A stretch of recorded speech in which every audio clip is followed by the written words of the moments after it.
Yangilangan Cobalt MCM bugun Maxtuning mehmoni bo'ldilar. Qilib bergan ishimizni ko'r guvoh bo'lib turibdi. Shuncha navrotlarga bu avtomobil bitta bar yetishmayapti. Malibu kibarlarni ham sifatli zo'ridan o'rnatib qo'yganmiz. Polniy parrandalari begushi podsetkali bo'lgan.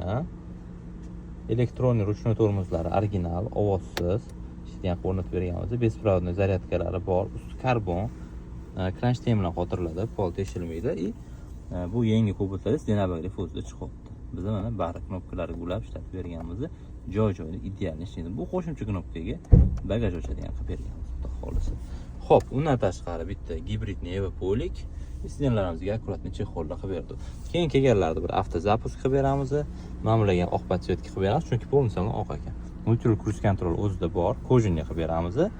Mana monitorlarni YouTube videolar o'qiydigan qilib beramiz. Tabloda suvni gradus yo'q ekan, uni ham bitta yangilik qo'shimcha qilib beramiz, xudo xolisa. Kuzatib borib Maxtuning nozorlashmaydi.